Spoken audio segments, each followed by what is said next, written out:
There are two ways someone can zoom out using a camera. One is to adjust the field of view, and the other is to move the camera back. Seemingly, both achieve the same thing, or does it?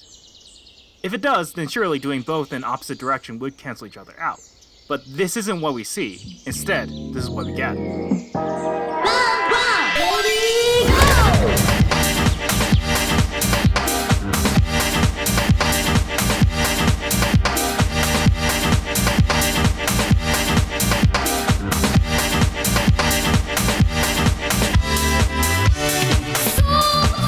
This effect you saw, this is called a Dolly zoom, or better known as a Veritgo Shot, a name coined from the 1958 Hitchcock film Vertigo. In the context of the movie, the technique was used to visually express the main character's fear of heights. But the effect isn't limited to just that. The Vertigo effect is simple, yet versatile tool for any video makers to understand. Its mechanical principle will provide great insight into the power of the camera's most basic features. Let's explain this effect in detail. While moving the camera back and increasing the FOV achieves similar effects, that is bringing in objects outside the frame into the frame, they fundamentally do it in different ways. FOV, or field of view, might sound more complicated than simply moving back, but quite the contrary. Technically speaking, the FOV is a vertical angle of the shot, which is why there's a limit as to how high and low it can be.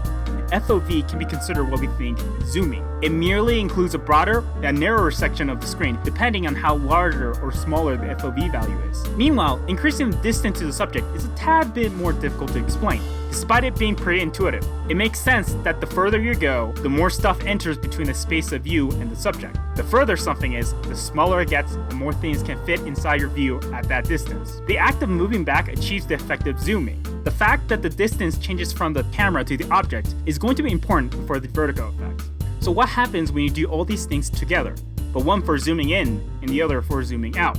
You can achieve this in Roblox simply by adding the camera to the timeline and set two keyframes for C frame and field of view. Then change both C frame and field of view such that if the distance from the subject increases, the FOV decreases, and vice versa. There we go!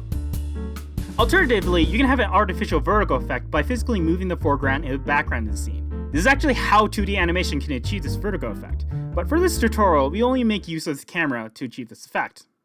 Okay, so that's the basics. Let's see if we can over-engineer this to be more complicated. Yes, the vertigo effect is essentially just inversely animating the FOV with the distance of the camera to the subject, but there's more to it. Notice how there's some objects that look like they're getting smaller and further away, while some things look like they're getting bigger and closer. In fact, this effect gradually changes depending on the object's distance to the camera. But this implies that there is a point where the object doesn't get affected by the vertigo shot. While both FOV and the camera distance change, there's a point in the scene where both effect cancels out. Let's call this subject the focal distance. Another important aspect of the vertigo shot is the subject. Yes, some shots with the vertigo shot can have no one or objects in the center, but no matter what, there will always be a distance in the shot where the distortion of the camera is at its lowest. If you animate the vertigo shot by hand, this focal distance can change.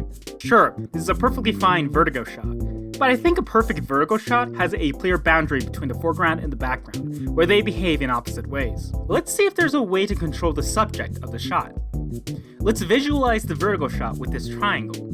FOV is the angle of the triangle, and the distance is the distance from the side of the triangle to its opposite point. To simulate the vertigo shot, we merely have to make sure the base of the triangle doesn't change when we adjust the FOV and the distance.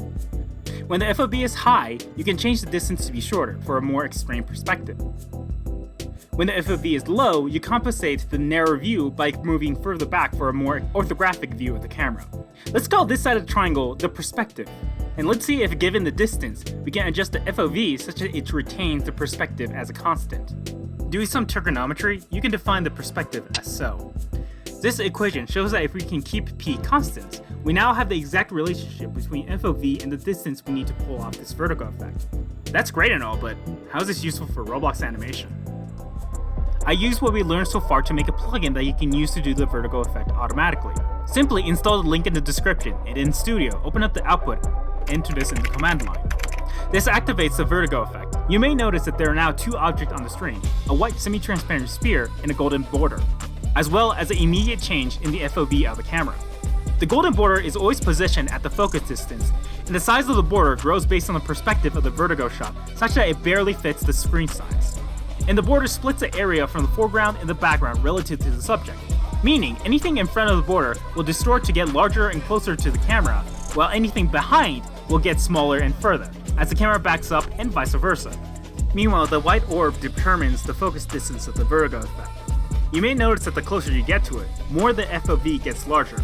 This tool automatically adjusts the FOV dependent on the distance of the camera to the object. This means that you can do a vertigo effect by either moving the camera or moving the subject. If you want to disable this effect, all you need to do is run this code in the command line.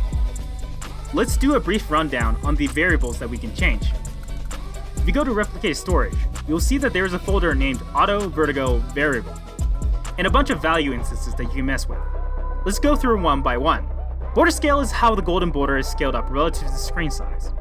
Border transparency will change the transparency of the border. Set it to 1 to hide it. Perspective is how large the subject object will be on the screen. Set it to 5 if you want a full body shot, 2 only for the face, and the value can reach a max of 120. It behaves like field of view, except that it will maintain the size of the subject no matter the distance of the camera. Subject is the object that the Veritgo Shot will calculate the focus distance. By default, it'll use a sphere, but you can set the value to any object. Tracked, when set to true, will make it so no matter the position of the camera, it will always point towards the subject in the center. Conveniently, you can use the middle mouse to move the camera around smoothly. Because these variables are instances, you can easily add them on Moon and animate them however you want, so you can pull interesting shots like this. The plugin was made in a short span of time, so it's gotta be a little janky. It doesn't even have a UI, but hopefully you can play around with it. Now that you understand what a Veritgo Shot is, try to see if you can use this technique, with or without the plugin, creatively. Perhaps share your work in RSVP, so you can show off what you made. This is Rinkun from RSVP.